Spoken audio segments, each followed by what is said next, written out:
TF1,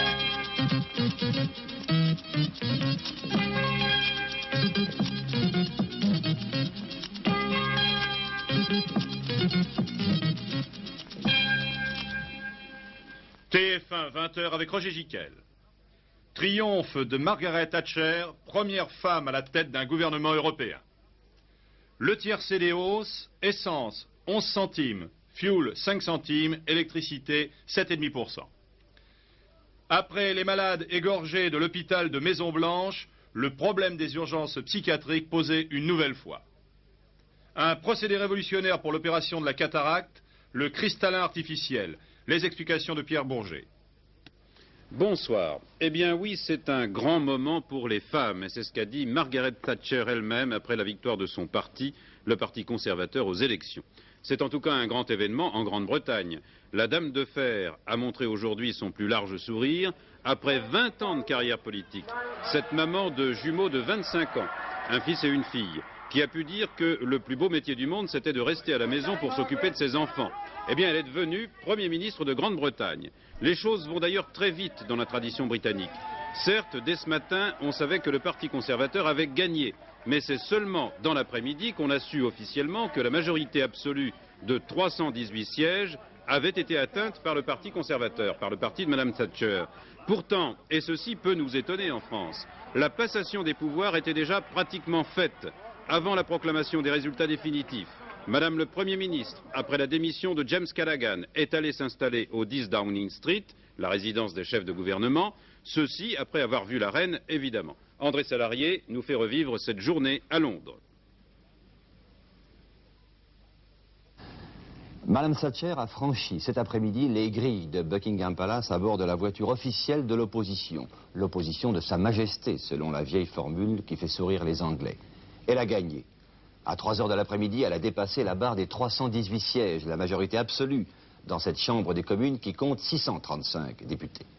Cette nuit, elle accueillait avec joie, mais avec prudence, les messages annonçant son succès. Ce soir, épuisée et heureuse, elle a dit aux journalistes « Je vais travailler. Demain, je vous en dirai plus sur la formation de mon gouvernement et mon programme. » James Callaghan a perdu, mais il est beau joueur. Il quitte le devant de la scène politique avec beaucoup de panache. Nous sommes fiers, a-t-il dit, que la Grande-Bretagne soit le premier pays occidental à avoir une femme comme Premier ministre. C'est un grand moment dans la progression des femmes vers l'égalité avec les hommes. Les Britanniques ont vécu dans la fièvre cette nuit et cette journée historique. La télévision, BBC et télévisions indépendantes ont émis pratiquement toute la nuit et toute la journée. Les Anglais s'étaient souvent groupés pour suivre et commenter les résultats.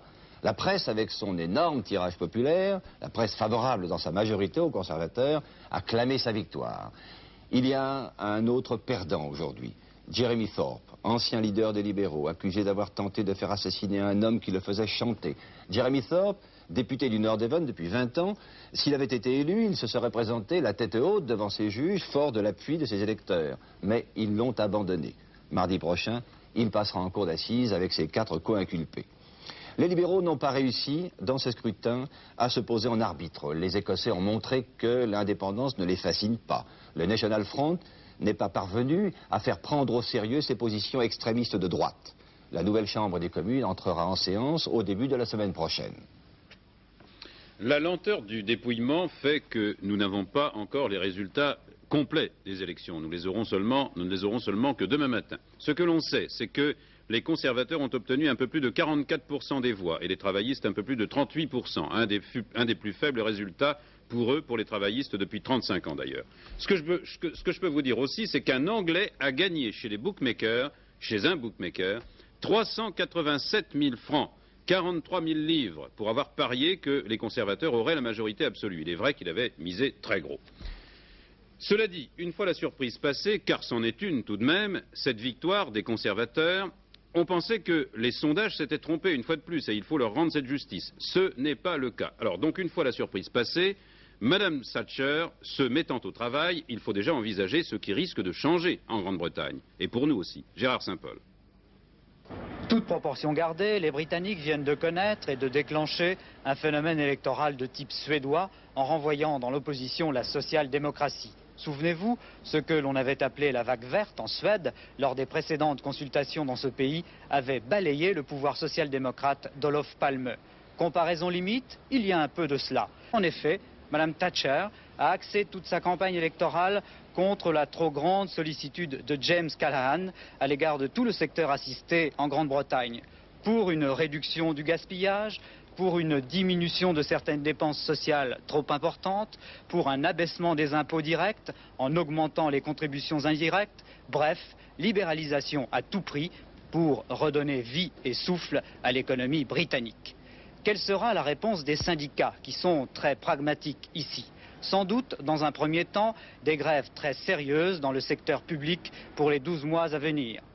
Toutes ces pesanteurs sociales avec lesquelles Mme Thatcher va devoir compter limiteront sa marge de manœuvre sur le plan européen.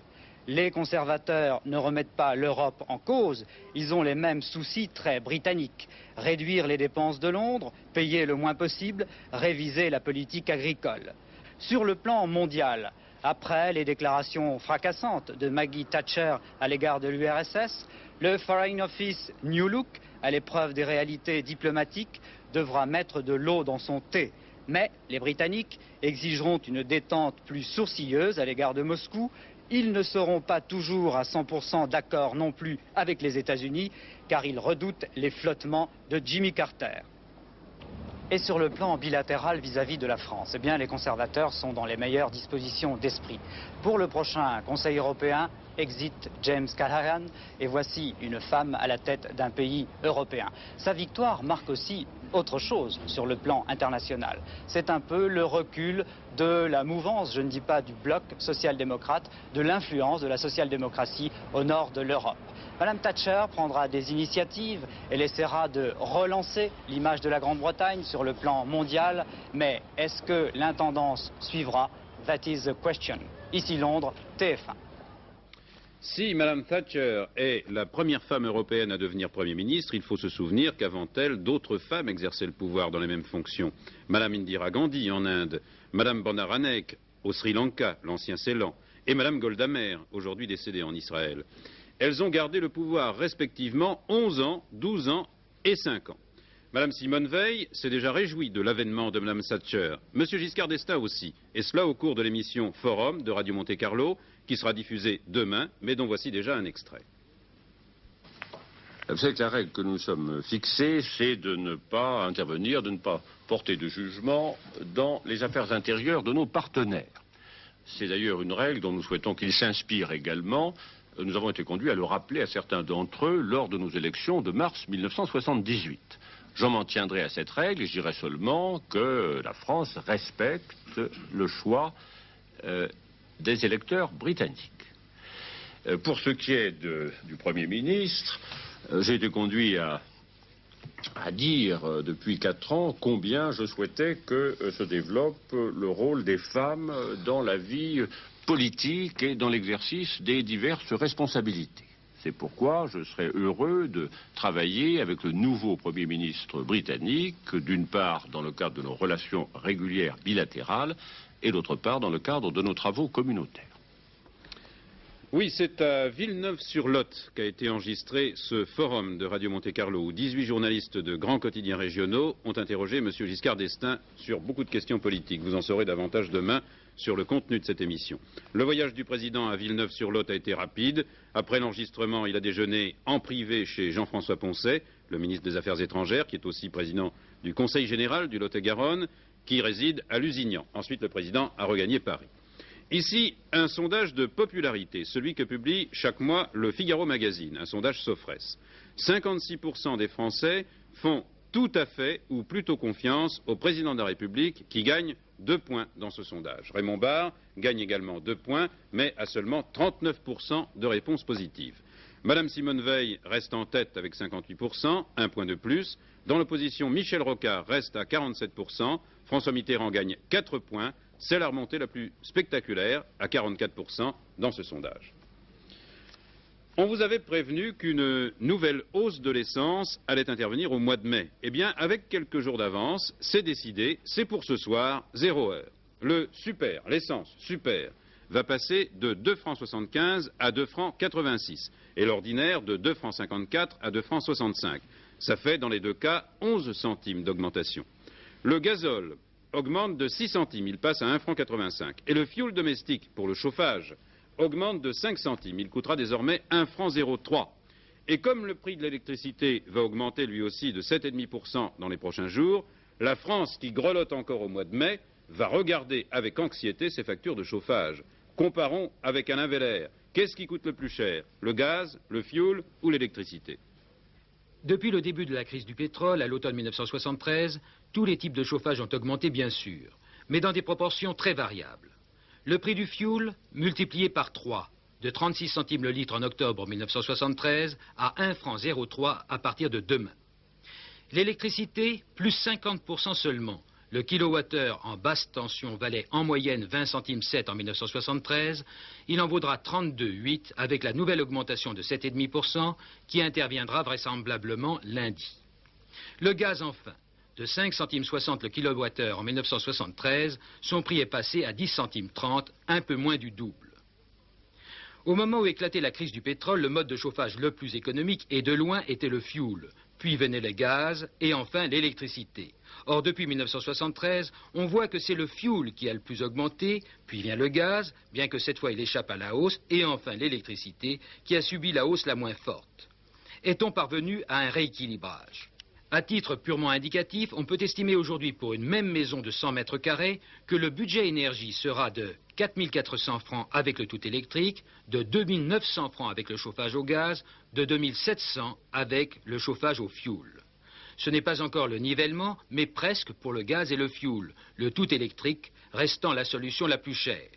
Il est vrai que l'électricité est encore fabriquée à 60% à base de pétrole. Les pouvoirs publics ne tiennent pas à favoriser son développement tant que le nucléaire n'aura pas pris la relève. Voilà, la solution économique, ce serait peut-être de se chauffer au bois. Je ne plaisante pas, ça existe aussi pour le chauffage central. Ou alors, il y a aussi le soleil, mais comme il est très rare. Social. D'abord, l'annonce d'une grève nationale dans la fonction publique. Elle est prévue le jeudi 17 mai par la CGT, la CFDT et la FEN pour appuyer les négociations en suspens dans la fonction publique, notamment sur les salaires. Force ouvrière et les autres syndicats n'appellent pas à la grève. D'autre part, on va reparler de la durée du temps de travail. À côté de la revendication quasiment européenne pour parvenir à réduire la durée du travail hebdomadaire de 30 à 35 heures, ce qui n'est pas pour tout de suite, il y aura à la fin du mois, le 30 mai, la reprise d'une grande négociation sur la durée annuelle du travail entre le CNPF et les centrales syndicales. Cette négociation avait été interrompue en novembre dernier. Le thème est vaste, complexe. Il s'agit de définir une durée annuelle du travail que les salariés et les entreprises répartiraient à leur gré respectif tout au long de l'année. En somme, il s'agit d'instituer des horaires variables, non plus au mois, mais à l'année. Dans le cadre de cette négociation, et ça c'est plus concret, le patronat va faire une proposition précise. L'octroi de jours supplémentaires de congés qui, d'une certaine façon, et sans que le mot soit prononcé, pourrait représenter jusqu'à une 5e semaine de congés payés. Selon quel système et à quelles conditions, François Gault l'explique. Eh bien, ces jours de congés supplémentaires seraient accordés aux salariés ayant effectué dans l'année un certain nombre de jours de travail. Le système serait dégressif. Regardez bien. 232 jours de travail par an donneraient droit à 5 jours de repos supplémentaires, soit une semaine en plus. 231 jours de travail à 4 jours de repos supplémentaires. 230 jours à 3 jours. 229 jours à 2 jours. Enfin, 228 jours donneraient droit à une journée de repos supplémentaire. Certains jours seraient par ailleurs assimilés à un travail effectif, les jours de congé pour formation permanente, par exemple, ou bien les heures de délégation pour les délégués du personnel, les membres du comité d'entreprise ou les délégués syndicaux, et cette liste n'est pas limitative. Le projet du CNPF, bien sûr, est séduisant. Toutefois, les syndicats estimeront sans doute que la barre des 232 jours est fixée très haut. En 1978, par exemple, en tenant compte des week-ends, des jours fériés et des 4 semaines de congés payés, les salariés français ont travaillé 232 jours. En 1979, ils auront travaillé 233 jours, mais attention, tout cela sans tenir compte des ponts, des maladies ou des événements familiaux, toutes choses qui font partie de la vie quotidienne. Cela étant, cette proposition représente une base de discussion entre le CNPF et les syndicats. La formule sera négociée dans le détail. Rendez-vous le 30 mai. Je ne suis pas le seul à me demander comment on a pu laisser se produire le terrible drame de l'hôpital psychiatrique de Maison-Blanche à Neuilly-sur-Marne dans la Seine-Saint-Denis. Comment un malade mental a pu être laissé en possession d'un couteau avec lequel il a tué 5 malades de son dortoir et en a blessé 3 autres dans une crise de démence. Le couteau était plutôt du genre canif, c'est vrai, une lame de 7 cm. Pourtant, il a tué 5 fois avant que le meurtrier ait pu être maîtrisé. Il était 5h30 du matin, et c'était cette nuit. L'homme, un Algérien de 37 ans, avait été admis 1h30 plus tôt. Il s'était d'abord présenté de lui-même, accompagné d'un ami, parce qu'il ne se sentait pas bien, à l'hôpital Claude Bernard, où il avait déjà été soigné pour alcoolisme au mois d'avril. Là, on jugea que son état demandait un examen psychiatrique. Au centre psychiatrique d'orientation de l'hôpital Sainte-Anne à Paris. On le dirigeait sur Neuilly-sur-Marne. À son arrivée, il ne présentait aucun signe d'agitation, rien ne laissait prévoir sa crise. Il a donc été admis en service libre et placé dans un dortoir de 10 personnes. 1h30 plus tard, c'était le drame, 5 victimes. Plusieurs accidents moins graves, mais de même nature, se sont déjà produits dans cet hôpital de Maison-Blanche, d'où le communiqué des syndicats, dénonçant le manque de personnel et faisant remarquer que 2 infirmières seulement étaient de garde la nuit dernière dans ce pavillon qui abritait 38 malades en tout. Alors ici, il faut répéter la question, comment ce drame a-t-il pu arriver, Alain Rodier? Oui, comment une admission banale ici à l'hôpital de Maison-Blanche cette nuit a-t-elle pu déboucher sur un massacre? C'est en effet la question que chacun se pose. Il faut savoir que lorsque l'Afsaoui arrive cette nuit à Maison-Blanche, il est en placement libre, c'est-à-dire qu'il est venu tout simplement pour consultation, sur avis médical bien sûr, mais de son plein gré, il est libre de ses mouvements. Il n'a pas d'antécédents psychiatriques, il ne présente aucun signe apparent d'agressivité, c'est la raison pour laquelle il n'est probablement pas fouillé. Des mesures beaucoup plus contraignantes sont prises lorsqu'il s'agit de placement d'office sur arrêté préfectoral ou de placement volontaire à la demande d'un proche, c'est-à-dire dans ces 2 derniers cas, lorsque le malade présente un danger évident pour la société. Dans ce cas, le régime d'internement est beaucoup plus sévère. Mais revenons aux faits. Dans le dortoir où l'on installe l'Afsaoui, il y a 2 femmes, 2 infirmières qui surveillent 38 malades. C'est la norme administrative. Seulement, on ne sait rien de l'Afsaoui, et lorsqu'il se déchaîne, les 2 femmes sont impuissantes. C'est là le problème. À Maison-Blanche, comme dans les autres centres, on manque d'hommes, on manque de bras musclés. Le syndicat national des psychiatres déplore cet état de fait et estime que l'évolution actuelle et cependant originale et intéressante de l'hospitalisation psychiatrique implique tout de même une augmentation du personnel soignant. Devant cet état de fait, faut-il considérer alors chaque malade comme dangereux? Faut-il fouiller tout le monde à l'entrée, y compris ceux qui sont en placement libre? Les spécialistes, bien sûr, disent non. La psychiatrie a évolué, on regarde le malade autrement. Les infirmiers eux-mêmes subissent une formation de 33 mois. Bref, l'hôpital, ce n'est plus l'asile carcéral, le monde à part que l'on connaissait encore il y a 20 ans. Alors direz-vous, il y aura d'autres l'Afsaoui. Dans ce domaine, certes, le risque est permanent et le personnel soignant ne le cache pas. Reste tout de même une solution. Reconsidérer la notion d'urgence en psychiatrie, c'est-à-dire ne plus amener en pleine nuit, au milieu d'autres malades en traitement, des sujets qui n'ont pas subi un examen approfondi. Nos yeux vieillissent, nos yeux se fatiguent. C'est normal pour beaucoup d'entre nous. Cela s'arrange avec des lunettes. Mais pour d'autres, pour 50 à 60 000 personnes par an, tout de même, cela se traduit par l'opération de la cataracte et bien sûr ensuite par le port de grosses lunettes. Or, dans ce domaine, il y a du nouveau. Le congrès de l'Association française des implants oculaires, qui se tient actuellement à Cannes et auquel participent plusieurs centaines de spécialistes, a étudié les avantages et les indications d'une opération particulière de la cataracte, au cours de laquelle un véritable cristallin artificiel est mis en place, à la place du cristallin normal.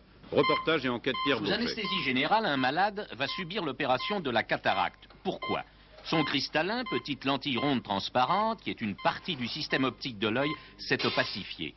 Le sujet est alors menacé de ne plus voir. L'opération a pour but d'enlever le cristallin, devenu incapable d'assurer sa fonction. Après incision de la cornée, le cristallin que voici est retiré de l'œil. On distingue nettement qu'il est devenu complètement opaque. Il va alors être remplacé par ce cristallin artificiel en plastique dur qui est glissé à l'emplacement naturel du cristallin malade, rendu libre par le geste opératoire précédent. Au fond, cette intervention représente un avantage physiologique important pour la vision du malade. Mais nous n'entrerons pas dans des détails scientifiques. Je crois que ce qui est important, c'est le confort visuel des malades lorsqu'ils sont opérés. En effet, de manière classique, lorsque l'on fait une cataracte, il faut corriger la vision par le port de lunettes. Quelquefois une paire de lunettes, souvent 2 paires de lunettes. Quoi qu'il en soit, ces lunettes ne permettent qu'une vision centrale et une mauvaise vision périphérique. Alors qu'avec l'implantation d'un cristallin artificiel, nous arrivons à obtenir une vision centrale et périphérique bonne. Elle améliore donc considérablement le confort du malade et je crois que c'est une intervention qu'il n'est peut-être pas possible de réaliser dans tous les cas de cataracte, mais en l'améliorant, on augmentera les possibilités et les indications. Ces opérés de la cataracte portent un cristallin artificiel. Nous allons faire un test simple qui permettra d'apprécier si l'une d'entre elles a récupéré une certaine vision latérale. Alors, nous commençons. Fixez-moi bien, vous me regardez, je vais demander à ce monsieur d'entrer dans la salle et vous direz quand vous l'apercevrez. Vous direz je le vois. Regardez-moi bien, voulez-vous entrer, monsieur? Regardez-moi bien, madame. Je le vois. Voulez-vous me dire, madame, si vous apercevez la cravate de monsieur? Non, je ne l'aperçois pas. Je ne l'aperçois pas. Là, je la vois. Regardez-moi. Je la vois. Brissée. Oui, dites-moi de quelle couleur elle est. Il y a du jaune, il y a du bleu et un peu de rouge. Ainsi, dans certains cas très précis, mais pas dans tous, le chirurgien entraîné à cette technique peut proposer un cristallin artificiel. Les autres nouvelles de ce journal avec vous, Jean-Claude Narcy. D'abord, la réunion à Paris des membres de la liste UDF aux élections européennes en présence de Simone Veil et de Jean-Luc Canoët qui a déclaré à cette occasion que la liste livrerait le bon combat pour le bon choix. Le mouvement des jeunes radicaux a décidé de constituer une liste Eurojeunes, justement le 10 juin prochain, ouverte à tous les jeunes partisans d'une Europe fédérale et sociale.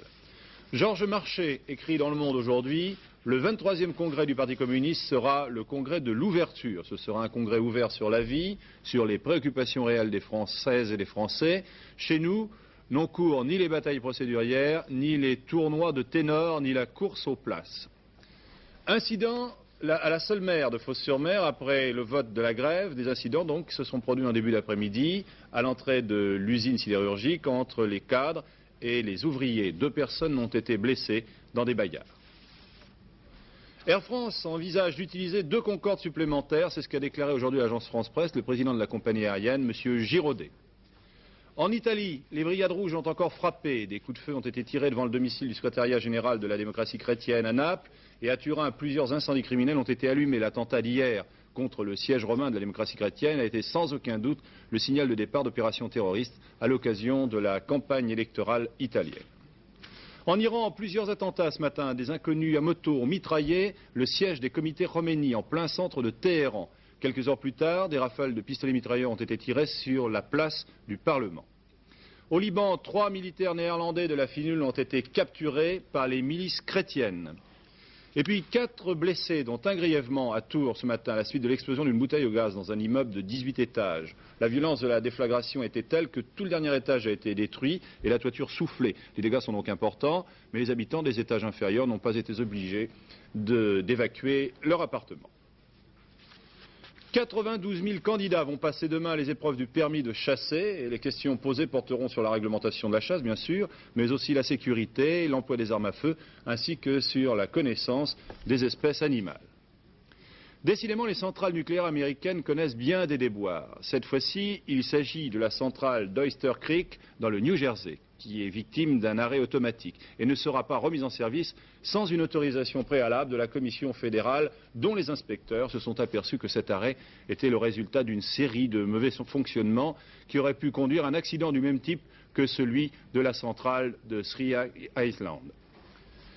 Il y a encore des pionniers dans le domaine de l'aviation. Cette petite trapanelle, comme disent les aviateurs, est en fait le premier avion alimenté par énergie solaire. Regardez bien, nous sommes à Morganville, en Californie, et voici l'appareil. des piles solaires sur l'aile supérieure, des accus pour alimenter un moteur électrique, et Larry Morrow, le constructeur et pilote, réussit le décollage, vous l'avez vu. Eh bien, évidemment, nous n'en sommes pas encore aux gros porteurs à énergie solaire, et attention surtout aux jours de pluie. Oui, et puis alors ce petit avion, bon, bah, c'était seulement un essai, et j'espère qu'il va perfectionner son appareil. Le sport et la politique. Vous avez entendu hier soir, dans ce journal, le ministre de la Jeunesse et des Sports, Jean-Pierre Soisson, dire qu'il y aurait une réunion de 3 ministères pour étudier les modalités qui permettront d'empêcher la tournée en France de l'équipe de rugby d'Afrique du Sud. D'autre part, vous savez que les responsables sportifs et olympiques français avaient maintenu, eux, leur invitation pour les Springboks, les joueurs de rugby d'Afrique du Sud, à l'automne prochain. Et le gouvernement a tranché pour ne pas apporter une caution au régime sud-africain et à son régime de ségrégation raciale. Le mouvement contre le racisme et pour l'amitié entre les peuples félicite le gouvernement de sa décision. Il n'en va pas du tout de même pour le président de la Fédération française de rugby, M. Ferras. Vous allez l'entendre, pour lui, décidément, on ne devrait pas mélanger sport et politique. Ou alors, écoutez bien. Non, ça me fait mal, ça me fait beaucoup de peine, pas seulement pour moi bien sûr, mais pour tous nos amis, quoi. Tout le rugby, tous les sportifs, ce désaveu public infligé au comité national français et à la Fédération française de rugby, c'est une très mauvaise chose. Parce qu'à ce moment-là, on a l'impression, et même la certitude, que c'est la politique qui prend le pas sur le sport. Alors, il ne reste plus maintenant qu'à M. Collard de faire une liste pour se présenter avec un mouvement sportif aux prochaines élections européennes. Et à ce moment-là, on comptera les vrais sportifs et on comptera ceux qui font de la politique. Pour le moment, j'ai entendu beaucoup de choses, mais je n'ai rien reçu d'écrit. Alors si demain nous recevons par écrit que la tournée est interdite pour des raisons que l'on nous exposera, comme nous sommes des gens disciplinés, nous nous inclinerons. Mais pour le moment, il n'y a rien de fait. Et nous restons, avec le comité olympique français d'ailleurs, sur nos positions. C'est-à-dire que vous attendez confirmation écrite. Exactement. Voilà, c'était un reportage de FR3 Toulouse. Le temps, eh bien tout arrive, à part quelques baisses de température sur la Normandie, sur la plus grande partie de la France. Les températures étaient en hausse par rapport à celles d'hier. Et demain, c'est sûr, le temps va continuer à s'améliorer sur la plupart des régions. Avec, cependant, des nuages assez abondants près de la Manche et de la mer du Nord, et des pluies ou des averses peu fréquentes.